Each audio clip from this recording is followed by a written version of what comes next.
Hello बच्चों। तो अब हम अपना नेक्स्ट टॉपिक फर्स्ट यूनिट का करेंगे और that topic is laws of chemical combination. ठीक है, तो इसमें हम 4 लॉज पढ़ेंगे। ठीक है, 4 सिद्धांत पढ़ेंगे जिन सिद्धांतों के अनुसार केमिकल्स आपस में कंबाइन करते हैं। ठीक है बेटा, रिएक्टेंट्स आपस में जुड़ते हैं और प्रोडक्ट बनाते हैं। मतलब कोई भी जो कॉम्बिनेशन होता है, कोई भी जुड़ाव होता है पदार्थों में आपस में, जिससे कि नए पदार्थ का निर्माण होता है। ठीक है, तो केमिकल्स का कंबाइन करना कुछ सिद्धांतों पर डिपेंड करता है, तो उनको हम करने जा रहे हैं। तो जो सबसे पहला हम लॉ करेंगे, तो मेन टॉपिक का क्या नाम है? Laws of chemical combination. ठीक है, जिसमें हम अपना फर्स्ट अपना लॉ करेंगे कि law of conservation of mass. ठीक है बेटा, पहला जो लॉ है वो क्या है? Law of conservation of mass. Conservation का मतलब क्या होता है कि एक तरीके से वो चीज उतनी ही रहेगी, कंजर्व ही रहेगी, ना कम होगी ना ज्यादा होगी। तो ये लॉ क्या कहता है कि जब कभी भी कोई भी रिएक्शन होता है, ठीक है, कोई भी बदलाव होता है, चाहे वो फिजिकल चेंज है, चाहे वो केमिकल चेंज है, चाहे भौतिक बदलाव है, चाहे रासायनिक बदलाव है, तो जब कभी भी कोई बदलाव होता है तो जितना टोटल मास पहले रिएक्टेंट्स का था उतना ही टोटल मास हमारा किसका होता है? प्रोडक्ट का होगा। ठीक है, जैसे हम एक एग्जांपल से इसको देखें कि मान लो C+O2 से हमारा CO2 बना। ठीक है, तो अगर मान लो ये हमारा 4 ग्राम है, ग्राम ले ले हम और छोटी यूनिट ले ले, ठीक है ना, मिलीग्राम ले ले। मतलब अगर ये 4 है, ऐसे समझो, ग्राम में ही मान लेते हैं, ठीक है ना, और ये मान लो हमारा 6 ग्राम है, तो ये हमारा यहाँ पर 10 ग्राम बनेगा। मतलब जो मास है, जो भार है, जो द्रव्यमान है, मतलब किसी भी चीज का, ठीक है, मतलब पूरे टोटल जो ब्रह्मांड का द्रव्यमान हमेशा उतना ही रहता है। ना हम उसको कम कर सकते हैं, ना हम उसको ज्यादा कर सकते हैं, बस हम उसको एक रूप से दूसरे रूप में बदल सकते हैं। तो जितना टोटल द्रव्यमान हमने पहले लिया उतना ही टोटल द्रव्यमान हमें बाद में भी मिलेगा ही मिलेगा। This is law of conservation of mass. मतलब कि matter can neither be created nor be destroyed, कि जो मैटर है, जो पदार्थ है, ठीक है बेटा, उसको हम खत्म कर सकते ना पैदा कर सकते, बस उसको एक रूप से दूसरे रूप में बदल सकते हैं। कि पदार्थ का 2 रूप थे हमारे पास, कार्बन और ऑक्सीजन, उससे हमने दूसरा उसका रूप प्राप्त कर लिया, CO2, एक दूसरे रूप में हमें पदार्थ मिल गया। पर हम कहीं भी पदार्थ को खत्म नहीं कर सकते और ना ही नया कोई पैदा कर सकते, बस हम उसको एक रूप से दूसरे रूप में बदल सकते हैं। ठीक है, समझ में आई बेटा बात? कि matter can neither be created not be destroyed, ये इसकी सिंपल और छोटी डेफिनेशन है एकदम। ठीक है बेटा, या during a reaction we can change reactants into products, but the total mass of reactant is always equal to total mass of products. This is law of conservation of mass. तो अब हम अपना सेकेंड लॉ करेंगे, that is law of constant composition. समझ में आ गई सबको बेटा पहला लॉ? तो दूसरा लॉ है हमारा लॉ ऑफ कांस्टेंट कॉम्पोजिशन।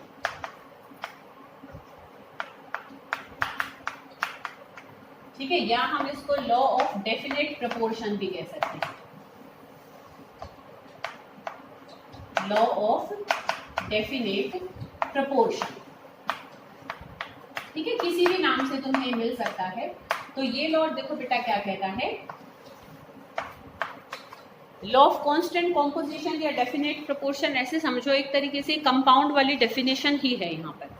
जो कंपाउंड की हमने डेफिनेशन करी थी कि compound is made up of always same element and they combine together in same ratio by mass. देखो अब इसको हम थोड़ा सा मतलब अकॉर्डिंग टू दिस लॉ समझेंगे। यही है बेसिकली हमारा सेकंड लॉ। मतलब कि जब कभी भी एक केमिकल कंपाउंड बनता है, ठीक है, जैसे मान लो मैं कहूँ कि क्या बना, CO2 बना, ठीक है बेटा, CO2 का यही फॉर्मूला हम लिखेंगे, CO2 इज ऑलवेज CO2। अगर मैंने कार्बन और ऑक्सीजन को ही लिखा पर लिख दिया CO, तो this is not carbon, this is not carbon dioxide, ये एक अलग कंपाउंड बन गया, दिस इज कार्बन मोनोऑक्साइड। तो क्या कहता है ये लॉ, जब कभी भी एक केमिकल कंपाउंड बनता है तो उसकी कॉम्पोजिशन हमेशा कांस्टेंट रहती है। मतलब किस किस एलिमेंट से मिलकर वो बनेगा और कितना कितना उन एलिमेंट के मिलने से बनेगा, उनका जो अनुपात है उन एलिमेंट्स के एटम्स का आपस में मिलने का जो अनुपात है, ठीक है, उन एलिमेंट्स का जो एटम्स हैं उनका जो मास है, उनका जो भार है, उनका जो द्रव्यमान है, उनके द्रव्यमानों का अनुपात हमेशा उस कंपाउंड में कांस्टेंट ही रहेगा, उतना ही रहेगा, निश्चित ही रहेगा, कभी बदल नहीं सकता। जैसे इसको थोड़ा सा हम देखो डिटेल में देखेंगे। कार्बन का क्या होता है एटॉमिक मास, तुमने याद किया होगा बेटा 9th में, जो तुमने द्रव्यमान संख्या और परमाणु संख्या याद करे होंगे। तो कार्बन का द्रव्यमान कितना होता है बेटा, 12 होता है, ठीक है। ऑक्सीजन का द्रव्यमान कितना होता है, 16, पर 2 ऑक्सीजन हो जाएंगी तो कितना हो जाएगा, 32। 12:32 हमारा क्या आ जाएगा, 3 अनुपात हमारा कितना हो जाएगा, 8, ठीक है। समझ रहे हो बेटा इस बात को। तो जब कभी भी कार्बन और ऑक्सीजन अपने द्रव्यमानों के इस अनुपात में जुड़ेंगे तो वो जो कंपाउंड बनेगा उसी को ही हम कार्बन डाइऑक्साइड कह सकते हैं, ठीक है। अनुपात अगर बदल जाए और अगर तत्व ही बदल जाए तो हम उसको कार्बन डाइऑक्साइड नहीं कह सकते। देखो अनुपात बदल दो, अगर इनका अनुपात 3:4 हो जाए तो वो अलग कंपाउंड बन जाएगा, दैट इज कार्बन मोनोऑक्साइड। और अगर अनुपात उनका 3:8 है तो हमारा कौन सा बनेगा, वो कार्बन डाइऑक्साइड। समझ में आई बेटा बात। A chemical compound is always made up of same elements combined together in same fixed proportion of their masses, ठीक है। उनके भार का जो अनुपात है, उनके आपस में जुड़ने में उनके भारों का जो अनुपात है वो हमेशा कैसा रहता है, डेफिनेट रहता है, कांस्टेंट रहता है। तो इसलिए हम ऐसे कह सकते हैं उनकी जो कॉम्पोजिशन है वो कितना मिलना है उनको और किस किस को मिलना है, वो कॉम्पोजिशन हमेशा उनकी कांस्टेंट रहती है। उनकी आपस की जो प्रोपोर्शन है, कितना कितना किसको मिलना है, तो वो प्रोपोर्शन हमेशा डेफिनेट होती है, वो कभी भी नहीं बदल सकती, ठीक है बेटा। जब तक कि वो कंपाउंड है, प्रोपोर्शन बदलते ही कंपाउंड भी चेंज हो जाएगा, ठीक है। तो chemical compound is always made up of same elements combined together in same fixed proportion by mass. This is law of constant composition और लॉ ऑफ डेफिनेट प्रोपोर्शन। कि वाटर है हमेशा ही हाइड्रोजन और ऑक्सीजन के मिलने से बनेगा और हमेशा ही उनमें हाइड्रोजन और ऑक्सीजन के जुड़ने का जो अनुपात होगा वो हमेशा देखो बेटा कितना होगा, हाइड्रोजन का 1 होता है द्रव्यमान, ठीक है, 2 हाइड्रोजन का 2 हो जाएगा, ऑक्सीजन का कितना होता है 16। तो इनका अगर मैं साधारण अनुपात निकालूं तो कितना आएगा 1:8। तो whenever hydrogen and oxygen combine in 1:8 ratio of their masses, ठीक है, then the compound we get is always water. Either वो हमारा वाटर इंडिया का है, चाहे हमारा अमेरिका का है, ऑस्ट्रेलिया का है, कहीं का भी है, ठीक है ना बेटा। तो कहीं से भी अगर हम बिस्लरी का है, कुएं का है, नल का है, आरओ का है, कैसा भी है, water is always H2O, always made up of hydrogen and oxygen, always they combine in 1:8 ratio of their masses, ठीक है। मास कह लो, वेट कह लो, केमिस्ट्री में इतना फर्क नहीं पड़ता, मास और वेट हम एक दूसरे की जगह टर्म इस्तेमाल कर लेते हैं, ठीक है बेटा। तो this is second law, law of constant composition. अब हम अपना तीसरा लॉ करने जा रहे हैं, that is law of multiple proportion, ठीक है। तो देखो लॉ ऑफ मल्टीपल प्रोपोर्शन क्या होता है।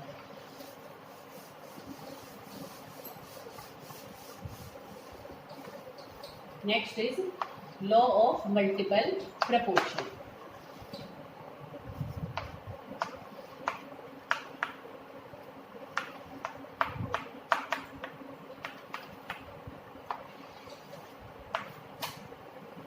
देखो ये थोड़ा सा बड़ा है उन दोनों लॉ से, देखो सिंपल से लॉ है ना, कि एक बार चारों हो जाएंगे, मैं फिर फटाफट से एक बार रिपीट भी कर दूंगी बेशक। वैसे तो मैं एक बार में ज्यादा बार रिपीट थोड़ा देखो बेटा इसलिए कर देती हूँ, मुझे लगता है कि शायद किसी को ऐसे नहीं समझ में आए तो ऐसे आ जाए, क्योंकि अब तुम सामने तो हो नहीं बेटा जो मैं तुम्हारा चेहरा देखकर जज कर लूँ, है ना। तो मैं अंदाजे से ही कि चलो शायद ऐसे ना आया हो तो ऐसे आ जाएगा, है ना, किसी ना किसी तरीके से आ जाएगा। फिर भी किसी भी तरीके से ना आए तो कोई भी, तब भी कोई बात नहीं, हम बैठे पूछ लो, फोन से पूछ लो बेटा, मैसेज करके पूछ लो, ठीक है। क्लियर करना हमारा काम है, ठीक है। तो अब हम अपना तीसरा लॉ करने जा रहे हैं, that is law of multiple proportion. देखो बेटा ये क्या कहता है, ये कहता है जब 2 सेम एलिमेंट्स, ठीक है, 2 same element, for example carbon and oxygen, ठीक है, जैसे हमने ले लिया कार्बन और ऑक्सीजन, व्हेन 2 और मोर सेम एलिमेंट्स, ठीक है, combine together in different ratio and form two different compound. भाई उन्होंने दो अलग अलग रेशो में जुड़े और दो अलग अलग उन्होंने कंपाउंड बनाए। जैसे कि कार्बन और ऑक्सीजन जब 3:8 की रेशो में जुड़े तो हमारा कंपाउंड बना कार्बन डाइऑक्साइड। जब वो 3:4 की रेशो में जुड़े तो हमारा कंपाउंड बना कार्बन मोनोऑक्साइड। ठीक है बेटा, कार्बन का क्या होता है, हमारा एटॉमिक मास 12 होता है। ठीक है बेटा, ऑक्सीजन का कितना होता है 16, पर इसके अंदर ऑक्सीजन हमारा कितना था 32 था। ठीक है बेटा, इसमें हमारा कार्बन हमारा कितना है 12 ही है और ऑक्सीजन कितना है यहाँ पर हमारा 16। ठीक है, इनको मैंने थोड़ा गोले में कर दिया है कि ये इनके एक्चुअल वेट है इस कंपाउंड के अंदर, ये इनकी एक सिंपलेस्ट रेशो है। ठीक है ना, साधारण अनुपात में मतलब जब कभी भी हम एक फॉर्मूला बनाते हैं तो that should be in simplest ratio. ठीक है, तो इसलिए हम उसको काट के जितना सिंपल हो सकता है, simplest ratio but should be in whole number. ठीक है, और वो होल नंबर में होनी चाहिए, पूर्ण संख्या में एक तरीके से। ठीक है बेटा, तो अब तुम देखो जब कभी भी कार्बन और जैसे कोई भी दो या दो से ज्यादा एलिमेंट, जैसे कि हमने यहाँ कार्बन और ऑक्सीजन मान लिए, when two different elements combined in two different ratio and form two different compounds, ठीक है, अलग अलग बना दिए। अब इसके आगे समझो। ठीक है, तो when one of the element have same weight in both these compounds, अगर उन दोनों में से किसी एक तत्व का वेट दोनों में सेम है, तुम देख सकते हो कार्बन इसमें भी 12 है और कार्बन इसमें भी 12 है। ठीक है, when weight of या mass of, when mass of one element is same in both these compounds, ठीक है, then in masses of another element there should lie a simple ratio। क्या मतलब कि जिसका एक तत्व उन दोनों में से ऐसा हो जिसका वेट तो दोनों कंपाउंड में सेम हो, कार्बन इसमें भी 12 है, कार्बन इसमें भी 12 है। अब जो दूसरा तत्व है वो यहाँ पर क्या है, ऑक्सीजन है। भाई नेचुरल सी बात है, उसका वेट अलग ही होगा तभी दो अलग अलग कंपाउंड बने। तो जिस एलिमेंट का वेट उसमें अलग अलग है, एक का सेम होते हुए जब दूसरे का दोनों में अलग अलग है, जैसे इसमें ऑक्सीजन हमारा है 32 और इसमें ऑक्सीजन है हमारा 16, तो इन दोनों का अगर तुम अनुपात निकालोगे तो अनुपात क्या निकला बेटा, 2:1 निकला, 2:1। तो ये कैसा अनुपात है, एक साधारण अनुपात है, एक सिंपल रेशो है। सिंपल रेशो को हम कहाँ तक कह सकते हैं, जैसे 1:9 हो, ठीक है, 5:9 हो। अब मैं कहूँ कि भाई 33 इंटू 21 हो, तो ये हमारी कोई साधारण रेशो नहीं है, this is not a simple ratio. ठीक है, ये तो खैर कट जाएगा, इसको और ले लेते हैं। जैसे कि भाई मान लो मैं यहाँ पर कर दूं 29। ठीक है बेटा, मतलब अगर 2 डिजिट में हमारी चली जाती है रेशो में, कोई भी नंबर रेशो में जब हम देखते हैं तो फिर वो कोई साधारण अनुपात नहीं रहता। ठीक है, साधारण अनुपात के लिए दोनों ही हमारी तरफ क्या होनी चाहिए, एक एक डिजिट होनी चाहिए। ठीक है, तो क्या कहता है ये लो बेटा कि जब दो तत्व आपस में अलग अलग रेशो में कंबाइन करके दो अलग अलग कंपाउंड बनाते हैं, तो उन कंपाउंड्स में अगर एक तत्व का वेट सेम रहता है तो दूसरे तत्व के मासेस के बीच में, ठीक है, भार के बीच में हमेशा हमें एक साधारण अनुपात प्राप्त होगा। This is law of multiple proportion. Multiple मतलब एक से ज्यादा, तो एक से ज्यादा अगर हम कंपाउंड्स को देखें तो जरूरी नहीं है 2 कंपाउंड। देखो एक अच्छा एग्जांपल बताती हूँ जिसमें 5 अलग अलग कंपाउंड बना रहे हैं 2 ही तत्व आपस में मिलके। ठीक है बेटा, तुम देखोगे उसमें अगर मैं एक तत्व का वेट सेम अगर हो जाए तो अपने आप दूसरे तत्व के बीच में पांचों के बीच में हमें एक सिंपल रेशो प्राप्त होती है। ठीक है, जैसे फॉर एग्जांपल देखो एक एग्जांपल बताती हूँ। ठीक है, कि देखो जैसे नाइट्रोजन और ऑक्सीजन का एक एग्जांपल है हमारे पास। देखो कि नाइट्रोजन और ऑक्सीजन आपस में मिलकर 5 अलग अलग ऑक्साइड्स बनाते हैं। देखो एक N2O, एक NO, ठीक है, एक हमारा है देखो N2O3, थोड़ा एक है N2O4 और एक है N2O5। अब तुम देखो यहाँ पर बेटा इसमें नाइट्रोजन हमारा 14 कितना हो जाएगा 28, ऑक्सीजन यहाँ पर हमारा कितना है देखो 16। ठीक है, इधर नाइट्रोजन कितना है 14 और ऑक्सीजन कितना है 16। इधर नाइट्रोजन कितना है बेटा 28 और इधर हमारा ऑक्सीजन कितना हो जाएगा, ऑक्सीजन हमारा देखो बेटा यहाँ पर 3 है ना, तो 16 48 हो जाएगा। ठीक है बेटा, और यहाँ पर तुम देखो तो इधर हमारा नाइट्रोजन कितना है, फिर 28, और ऑक्सीजन यहाँ पर हमारा कितना हो जाएगा, 64। और अगर इसमें देखें नाइट्रोजन है 28 और ये है हमारा 80। अब तुम देखो नाइट्रोजन यहाँ भी 28 है, इधर भी 28 है, इधर भी 28 है, इधर भी 28 है, पर यहाँ पर हमारा कितना है, 14 है। ठीक है ना, कितना आ रहा है यहाँ पर हमारा, ये 14 आ रहा है। ठीक है, तो अब हम यहाँ पर क्या करें, या तो देखो मैं इस पूरे को 2 से मल्टीप्लाई कर दूं, ऐसे भी हम कर सकते हैं। ठीक है, या मैं ऐसे भी कर सकती हूँ कि इन सबको 2 से डिवाइड कर दूं, मतलब किसी एक कंपाउंड को हम किसी एक नंबर से पूरा डिवाइड कर सकते हैं। ठीक है, जैसे इन सबको अगर हम चाहें तो मतलब इसमें हमें क्या करना है, नाइट्रोजन का वेट सब में बराबर करना है। ठीक है बेटा, तो नाइट्रोजन का वेट अगर मुझे सब में इसमें क्या करना है, अगर देखो बेटा यहाँ पर अगर मुझे इसको बराबर बराबर करना है तो बराबर बराबर करने के लिए बेटा मैं क्या कर सकती हूँ, देखो यहाँ पर कि इधर या तो मैं इसको 2 से मल्टीप्लाई कर दूं या इन सबको 2 से हम डिवाइड कर दें। ठीक है, तो इसको ही हम एक को कर लेते हैं, क्यों पांचों को छेड़े। तो अगर मैं इसको देखो 2 से मल्टीप्लाई कर दूं तो यहाँ पर ये हमारा जब डबल हो जाएगा तो यहाँ पर कितना आ जाएगा, ये 28, और यहाँ पर क्या बन जाएगा, ये 32। अब देखो बेटा ध्यान से, 28 28 28 28 28, एक एलिमेंट का वेट हमने सेम कर दिया सब में। तो अब तुम देखो दूसरे एलिमेंट के वेट के बीच में ऑक्सीजन यहाँ कितना है, देखो 16, 32, 48, 64, 80, क्या रेशियो आ गई, देखो ऑक्सीजन के वेट तीन पांचों में 1:2:3:4:5। तो देखो मिल गया ना हमें एक साधारण अनुपात। ठीक है, तो अगर एक तत्व का वेट हम सारे में या तो सेम हो या हम सेम कर दें तो तुम देखोगे कि दूसरे तत्व के मासेस के बीच में हमेशा ही हमें एक सिंपल रेशो प्राप्त होती है। This is law of multiple proportion. ठीक है बेटा, तो एग्जाम्पल बेस्ड भी कई बार इसमें क्वेश्चन आ जाते हैं। ठीक है बेटा, कि भाई इसमें कई बार क्या आ जाता है, जैसे कि अगर मैं कहूँ कि एग्जाम्पल बेस्ड आ जाता है, जैसे एग्जाम्पल देकर वो तुमसे पूछ लेगा कि बताओ ये एग्जाम्पल कौन से लॉ के बारे में तुम्हें बता रहा है, लॉ ऑफ कांस्टेंट कॉम्पोजिशन के बारे में बता रहा है कि लॉ ऑफ मल्टीपल प्रोपोर्शन के बारे में बता रहा है या law of conservation of mass के बारे में बता रहा है। तो एग्जाम्पल देखकर तुम आराम से पहचान सकते हो कि वो एक ही कंपाउंड की अगर उसमें बात हो रही है, ठीक, या तो कोई रिएक्शन की बात हो रही है, देखो इतना पहले था इतना अब बाद में भी टोटल इतना ही बना, तो वो किस लॉ को बता रहा है, law of conservation of mass को। अगर एग्जाम्पल में एक ही कंपाउंड की बात है और वो कह रहा है कि ये हमेशा उन्हीं तत्वों से मिलकर बनता है और हमेशा इसी रेशो में ही बनता है, तो वो कौन सा लॉ हो जाएगा, law of constant composition, law of definite proportion.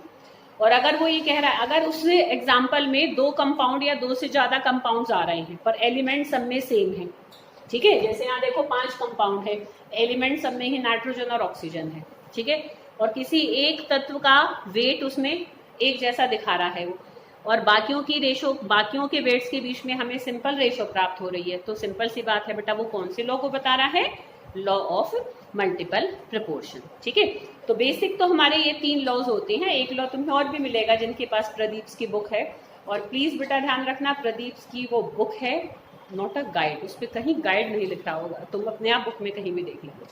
ठीक है, सबसे ज्यादा केमिस्ट्री और फिजिक्स की जो बुक थ्रू आउट द एक तरीके से इंडिया कह लो और बाहर भी जो यूज करी जाती है वो प्रदीप्स की ही है, क्योंकि एनसीईआरटी देखो हमारी 10th तक अच्छी है साइंस के लिए, और बट यहाँ पर क्या है एनसीईआरटी में बहुत लिमिटेड है, हम कराएंगे तो सिलेबस जल्दी होगा पर बहुत सारी चीजें तुम्हारे मिस हो जाएंगी, उसमें से समझ ही नहीं आएंगी, क्वेश्चंस भी बहुत कम होते हैं। ठीक है, तो हमें एक अच्छी अगर थ्रू आउट अपने सब्जेक्ट की नॉलेज लेनी है तो हम प्रदीप्स बुक को फॉलो करेंगे, गाइड नहीं। ठीक है बेटा, तो इस बात का ध्यान रखेंगे। तो ये हमने 3 लॉज करे, तो एक और हमारा लॉ थोड़ा इन सबसे अलग ही होता है, that is Gay Lussac's law of gaseous volume. ठीक है, तो देखो लॉ ऑफ गैसियस वॉल्यूम को हम देखेंगे।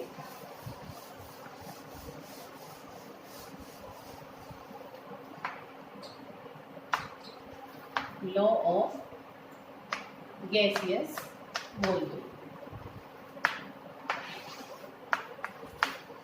देखो ये लॉ क्या कहता है बेटा, ये लॉ ये कहता है जब कभी भी गैसेस आपस में जुड़ती हैं, ठीक है, जैसे हाइड्रोजन भी गैस है, क्लोरीन भी गैस है, and they combine with each other and they form HCl। ठीक है, इन्होंने HCl बनाया, ये भी बना गैस। ठीक है बेटा, तो जब कभी भी इसने कहा, देखो जब एक्चुअल में क्या होता है कि जब ये लॉ हमारा डिस्कवर हुआ था तब तक ऐसे ही हमारे पास मतलब इस तरीके से फॉर्मूलेज नहीं थे बेटा। अभी तो क्योंकि अब हमें पता है तो मैं थोड़ा सिंपल करने के लिए सीधा फॉर्मूला लिख दिया है, नहीं तो अदरवाइज जब हम इसको अप्लाई करते तो पूरा हाइड्रोजन लिखेंगे, पूरा क्लोरीन लिखेंगे, यहाँ पूरा हाइड्रोक्लोरिक एसिड लिखेंगे। ठीक है बेटा, ये तो अब हमें पता है इसलिए हम बैलेंस भी कर लेते हैं, फॉर्मूलेज हम अच्छे से पता है तो हम इक्वली यहाँ पर बांट देते हैं एटम्स को। ठीक है ना बेटा। तो बट जब ये डिस्कवर हुआ था तब नहीं पता था, इससे रिलेट करके हम आगे एक और कंसेप्ट को निकालेंगे, तो इसलिए थोड़ा मैंने इस बात को अभी बता दिया है। तो ये लॉ क्या कहता है, देखो इस मतलब इस लॉ की हेल्प से हमें फॉर्मूले निकालने में भी हेल्प मिली थी। ठीक है, तो अब हम इस लॉ को पहले समझेंगे कि क्या होता है। ये लॉ ये कहता है बेटा, जब कभी भी गैसेज आपस में रिएक्ट करती है, ठीक है, तो हम जो उनकी मेजरमेंट करते हैं, मतलब भाई कितनी गैस वो थी, कितनी गैस वो थी, तो we always do so in terms of volume. हम हमेशा उसकी वॉल्यूम देखते हैं, आयतन देखते हैं।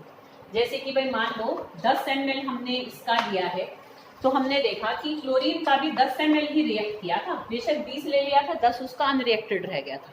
ठीक है, यहाँ इस पर्टिकुलर एग्जाम्पल में अगर हम देखें, ठीक है, और यहाँ पर हमने देखा कि जो HCl बना वो हमारा 20 ml बना था। अब एक और एग्जाम्पल देखो, यहाँ तो देखो जुड़ गया है सारा। ठीक है, देखो एक हम और एग्जाम्पल देखें। अब मैं यहाँ लिख कर ही बताती हूँ, फॉर्मूला अभी बना ही नहीं रही क्योंकि फॉर्मूला अभी तुम्हें कराना ठीक ही नहीं है, क्योंकि एक्चुअल में अभी ये फॉर्मूले हमें यहाँ तक नहीं बताते। ठीक है, और यहाँ पर हमारा बना वाटर वेपर्स, तीनों ही गैस थे। This is G, this is also gas and this is also gas. ठीक है, तो हमने यहाँ पर बेटा ये पाया कि जब हम इसकी 20 ml लेते हैं तो इसकी 10 ml रिएक्ट करती है। और यहाँ पर हमने देखा, अरे बेटा बात समझ में, कि हमने देखा कि जब इसकी हम देखो, अगर इसका रिएक्शन भी देखो तो H2+O2 से यहाँ पर क्या बनता है, 2H2O बनता है, फिर हम यहाँ पर 2 कर देते हैं। तो तुम अगर यहाँ बैलेंस करके देखो तो जितना ऑक्सीजन इस्तेमाल हो रहा है, हाइड्रोजन इसका दुगना इस्तेमाल हो रहा है। ठीक है, और यहाँ पर वाटर हमारा इतना बन रहा है, 2 ही आ रहा है आगे, है ना। देखो बैलेंस करोगे तो तुम्हें यहाँ से बात पता लग रही है, पर जब तक हमें फॉर्मूला नहीं पता थे तो देखो तब उन्होंने इस बेसिस को देखो कैसे निकाला, है ना। कि देखो उसने देखा, बस एक्सपेरिमेंट करके देखा, एक प्रयोग किया कि बस ये देखा उन्होंने कि कितना किसका कितने के साथ रिएक्ट करके किसी चीज का कितना बनाता है वॉल्यूम में। जो गैस है उसको हमेशा, क्योंकि ये गेल-यूज़ेक्स लॉ ऑफ गैसियस वॉल्यूम है कि गैसेस की मेजरमेंट जब हमें उनको नापना है, देखना है, तो हम हमेशा वॉल्यूम की टर्म में करते हैं। तो इस रिएक्शन में हमने पाया कि जब हम 20 ml हाइड्रोजन का लेते हैं और 10 ml ऑक्सीजन का लेते हैं तो हमें 20 ml वाटर मिलता है। ठीक है, तो ये गेल-यूज़ेक्स लॉ ऑफ गैसियस वॉल्यूम देखो क्या कहता है, अब उसको थोड़ा समझेंगे। ये कहता है कि whenever gases react with each other, जब कभी गैसेस आपस में रिएक्ट करती हैं, they always do so in terms of volume, वो हमेशा ये काम अपने आयतन, अपने वॉल्यूम की टर्म में करती हैं, और उनकी वॉल्यूम्स के बीच में we always get a simple ratio. और जिस आयतन में वो आपस में, जिन वॉल्यूम्स में वो आपस में जुड़ रही होती हैं, उन वॉल्यूम्स की वैल्यू के बीच में हमेशा हमें एक साधारण अनुपात, एक सिंपल रेशो प्राप्त होती है। और अगर जो प्रोडक्ट बन रहा है वो भी गैस है तो उसकी बनी हुई वो जितना बना उसकी वॉल्यूम और रिएक्टेंट्स की वॉल्यूम्स के बीच में भी हमेशा ही हमें एक सिंपल रेशो मिलती है, provided the all measurements of volumes are done under similar conditions of temperature and pressure. बशर्ते हम इस बात का ध्यान रखें कि जब हमने वॉल्यूम को मेजर करा, चाहे रिएक्टेंट की करें चाहे प्रोडक्ट की करें, हम टेम्परेचर और प्रेशर की कंडीशंस सेम रखें। भाई जैसे जिस कमरे में हमने एक गैस की वॉल्यूम को नापा है उसी में ही दूसरे को नापे। जितना प्रेशर, जितना अगर सिलेंडर से हम छोड़ रहे हैं या ले रहे हैं तो उस सिलेंडर में जो प्रेशर है वो बिल्कुल सेम हो तीनों गैसेस के लिए, अगर 3 है तो। समझ में आ रही है बेटा बात, थोड़ा सा बड़ा है। अब देखो उसको पूरा थोड़ा सा और बताती हूँ कि जब कभी भी गैसेस आपस में रिएक्ट करती हैं वो हमेशा वॉल्यूम की टर्म्स में करती हैं, और उनकी वॉल्यूम्स के बीच में हमेशा ही हमें एक साधारण अनुपात प्राप्त होता है। और जो प्रोडक्ट बनता है अगर वो भी गैस है तो उसकी वॉल्यूम और रिएक्टेंट्स की वॉल्यूम्स के बीच में भी हमेशा हमें एक साधारण अनुपात प्राप्त होता है, बशर्ते हम इस बात का ध्यान रखें कि सारी वॉल्यूम्स की मेजरमेंट हमने एक जैसी टेम्परेचर और प्रेशर कंडीशंस में करी हो। whenever gases react together they always do so in terms of volume, ठीक है, and we always get simple ratio of their volumes, and if the product form is also a gas, ठीक है, we also get the simple ratio with its volume also, provided all the measurements of temperature and pressure are done under similar conditions of temperature, provided all the measurements of volume are done under similar conditions of temperature and pressure, ठीक है। देखो यहाँ एक साधारण अनुपात मिला हमें इनकी वॉल्यूम्स के बीच में, और यहाँ पे तुम देख सकते हो इधर 20 है, इधर 10 और इधर 2 है, तो यहाँ 2 अनुपात 1 अनुपात 2 साधारण अनुपात तो मिला पर हमें वॉल्यूम्स का, ठीक है। आइए बेटा बात समझ में, तो ये हमारा गे-लुजैक्स लॉ ऑफ गैसियस वॉल्यूम होता है सिंपल, कि वॉल्यूम्स जिन मतलब जब आपस में गैसें जुड़ती हैं तो उनकी वॉल्यूम्स के बीच में हमेशा हमें एक साधारण अनुपात प्राप्त होता है। प्रोडक्ट अगर गैस बनता है तो उसकी वॉल्यूम के साथ भी एक साधारण अनुपात ही हमें मिलता है। बस हमें इस बात का ध्यान रखना है कि सबकी वॉल्यूम्स को जब हमने नापा हो, जब मेजर करा हो, तो टेम्परेचर और प्रेशर की कंडीशन सबकी सेम हो। तो this is Gay Lussac's law of gaseous volume. तो ये 4 हमारे लॉज ऑफ केमिकल कॉम्बिनेशन थे। एक लॉ ऑफ रेसिप्रोकल प्रोपोर्शन भी होता है, but that is not in your syllabus, तो इसलिए उसको हम नहीं करेंगे, इतनी कोई नीड नहीं है उसकी। इसके बाद तुम्हें एक डाल्टन की थ्योरी है तुम्हारा टॉपिक, उसमें डाल्टन ने ही अपनी कुछ कमियां ढूंढकर उनको ठीक किया था, तो हम बजाय कि डाल्टन थ्योरी करें हम मॉडिफाइड डाल्टन थ्योरी करेंगे, जो 9th में भी वैसे तुम कर चुके हो, तो वो भी एकदम आसान सी है। तो मैं जल्दी जल्दी से उसके पॉइंट्स तुम्हें बता देती हूँ। तो यहाँ तक हम आज करेंगे, ठीक है बेटा। तो जो हमारी डाल्टन की थ्योरी होती है, तो डाल्टन के हिसाब से ध्यान करो कि ये तुमने 9th में भी करा होगा, डाल्टन का परमाणु सिद्धांत करके पढ़ा होगा, ठीक है। तो डाल्टन ने पहले तो ये कहा था कि भाई किसी भी पदार्थ का जो सबसे छोटा कण होता है वो अणु होता है। फिर उसने अपनी थ्योरी को चेंज किया, थोड़ा मॉडिफाई किया, तो अब उसने पहला पॉइंट क्या दिया कि एटम इज नो लॉन्गर इनडेस्ट्रक्टिबल, मतलब कि अणु ही सबसे छोटा हिस्सा किसी पदार्थ का नहीं है। अणु के अंदर भी और छोटे हमारे कण होते हैं, इलेक्ट्रॉन, प्रोटॉन और न्यूट्रॉन होते हैं। जब वो डिस्कवर हो गए ना, तो डाल्टन ने अपनी थ्योरी को मॉडिफाई किया। तो पहला पॉइंट हम ये लिखते हैं, atom is no longer indestructible. Atom ही सबसे छोटा नहीं है, एटम ऐसा नहीं है कि उसको भी और तोड़ा नहीं जा सकता, ठीक है। एटम के अंदर भी और छोटे कण विद्यमान होते हैं in the form of electron, proton and neutrons, ठीक है। तो ये इसका पहला पॉइंट था। दूसरा पॉइंट अगर हम इसका देखें, ये कहता है कि एक ही तत्व के जितने भी एलिमेंट हैं, ठीक है, एक तत्व के, सॉरी गलत बोल गई, एक तत्व के जितने भी परमाणु होते हैं, ठीक है, जैसे कि भाई मैं कार्बन की बात कर रही हूँ, तो कार्बन के अंदर भाई सारे कार्बन कार्बन कार्बन के ही परमाणु होंगे। तो पहले उसने कहा था कि एक तत्व के जितने भी परमाणु होते हैं वो बिल्कुल एक जैसे होते हैं, उनमें कोई भी कैसा भी अंतर नहीं होता, पहले उसने ये कहा था, ठीक है। पर फिर उसने बेटा अपना थोड़ा सा उसको मॉडिफाई करा। देखो कैसे, तुम्हें ध्यान हो तो बेटा तुमने 9th में समभारिक और समस्थानिक पढ़े होंगे। समस्थानिक को हम इंग्लिश में कहते हैं आइसोटोप्स, ठीक है। तो उसने ये कहा, अब आइसोटोप्स क्या होते हैं बेटा, एक ही तत्व के ऐसे परमाणु होते हैं, ठीक है, एक ही तत्व के, भाई ये भी कार्बन है, इसकी भी परमाणु संख्या 6 है, ये भी कार्बन का ही परमाणु है, इसकी भी संख्या 6 ही है।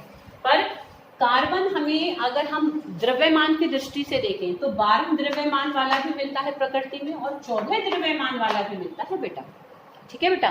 तो ऐसे दो परमाणु, एक ही तत्व के ऐसे 2 या 2 से अधिक परमाणु जिनका द्रव्यमान अलग अलग होता है, वो कहलाते हैं आइसोटोप्स। तो उसने अपनी थ्योरी को मॉडिफाई किया सेकंड पॉइंट में, उसने कहा कि एक ही तत्व के जितने भी परमाणु होते हैं उनका एटॉमिक मास अलग अलग हो सकता है, और जिनका एटॉमिक मास अलग अलग होता है उनको हम क्या कहते हैं, उनको हम आइसोटोप्स कहते हैं। तो एक उसने ये बात रखी। फिर उसने तीसरा पॉइंट पहले ये दिया था कि अलग अलग तत्व के परमाणु हमेशा ही बिल्कुल अलग अलग होते हैं, पर फिर उसने थोड़ा सा चेंज किया। देखो इसको कैसे, जैसे कि देखो एक हम आर्गन को लें, आर्गन का देखो 18 होता है और इसका भार क्या होता है, 40 होता है, ठीक है बेटा। आर्गन है हमारा। और अगर हम देखें जैसे कि हमारा पोटेशियम होता है, पोटेशियम तो नहीं, हम कैल्शियम को ले लेते हैं, ठीक है, Ca का क्या होता है 20, पर इसका भार क्या होता है 40 ही होता है बेटा, ठीक है। तो अब ये अलग अलग तत्व के परमाणु हैं, पर तुम देखो पहले उसने कहा अलग अलग तत्व के परमाणु बिल्कुल ही अलग दिखेंगे, उनमें कोई भी सिमिलैरिटी नहीं होगी। पर तुम देख सकते हो ये अलग अलग तत्व के परमाणु हैं, पर इनकी जो द्रव्यमान है वो एक जैसा है। तो अलग अलग तत्व के परमाणु जिनका द्रव्यमान एक जैसा होता है उसको टर्म दी गई, उनको हम कहते हैं संभारित होता है बेटा, और इंग्लिश में हम उनको कहते हैं आइसोबार्स। ठीक है बेटा, तो ये उसने दो सब पॉइंट अपने मोस्टली चेंज ही किए थे कि एक ही तत्व के परमाणु भी अलग हो सकते हैं, उनका भार अलग हो सकता है, जिनका भार अलग होता है उन्हें आइसोटोप्स कहते हैं।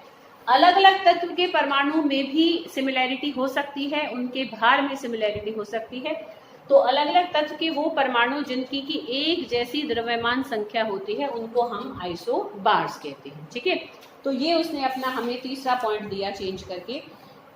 फिर पहले उसने ये बोला था कि जब कभी भी तत्व अलग अलग तत्व के परमाणु आपस में जुड़कर एक कंपाउंड बनाते हैं तो उनकी मिलने की जो अनुपात होता है वो हमेशा ही निश्चित होता है, जो हमने अभी तक 2 बार पहले भी देख चुके हैं।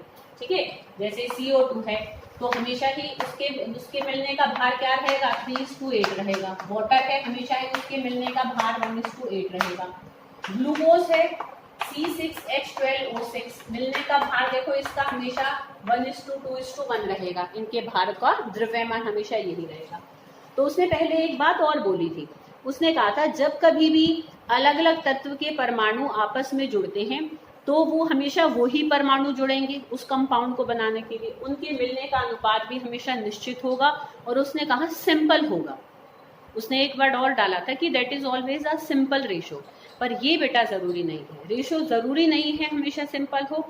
रेशो कई बार थोड़ी सी सिंपल से थोड़ी ऊपर उठकर भी हो सकती है, मतलब it is not so simple. जैसे कि देखो हम सुक्रोज में देखें C12H22O11, तो इसमें तुम इनके भार की अनुपात देखोगे अगर, तो देखो अनुपात क्या आएगा, 12:22:11 आएगा। तो this is not a simple ratio, इसको तो हम सिंपल रेशो नहीं कह सकते।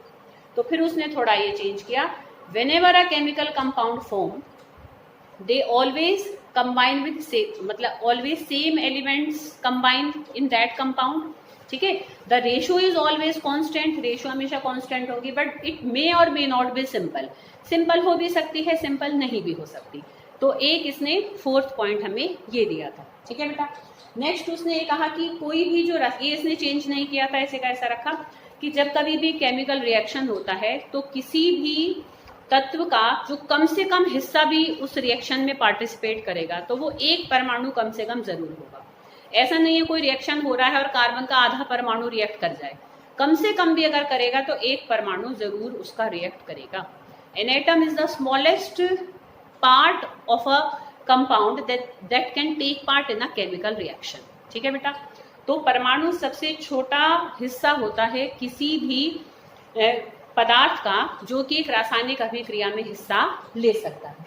ठीक है बेटा, आ रही बेटा बात समझ में। और उसने पहले ये भी बोला था, मतलब एटम को हम तोड़ नहीं सकते, मतलब एटम अगर जो भी है तो ना हम नया एटम बना सकते हैं ना ही पुराने एटम को तोड़ सकते हैं, बस उसको एक कंपाउंड में से निकालकर दूसरे कंपाउंड में डाल सकते हैं। पर ऐसा भी अब जरूरी नहीं है बेटा, जो नाभिकीय क्रियाएं होती हैं, जो न्यूक्लियर रिएक्शंस होते हैं, उसमें हम पुराने एटम को तोड़ भी सकते हैं और नया एटम बना भी सकते हैं। ठीक है बेटा, तो एटम को तोड़ा भी जा सकता है, नए एटम बनाए भी जा सकते हैं। तो ये उसने अपनी मॉडिफाइड थ्योरी में पॉइंट डाला। तो ये हमारे 5 या 6 पॉइंट्स हैं about the modified Dalton atomic theory. ठीक है, तो this is all about the today's topic. तो इतना तुम करोगे बेटा, साथ साथ कोशिश किया करो बेटा इनको लर्न भी कर लेना, चारों लॉस की डेफिनेशन को, एग्जाम्पल्स को समझ लेना, और जो मॉडिफाइड डाल्टन एटॉमिक थ्योरी इनके मेन 6 पॉइंट्स लर्न कर लेना बेटा। ठीक है, तो इनसे रिलेटेड मैं कोशिश करूंगी थोड़े से क्वेश्चंस भेजूं, नहीं तो पहले तुम इसका रिटर्न वर्क पहले समझो वीडियोस देख के और फिर रिटर्न वर्क करना। Okay, thank you.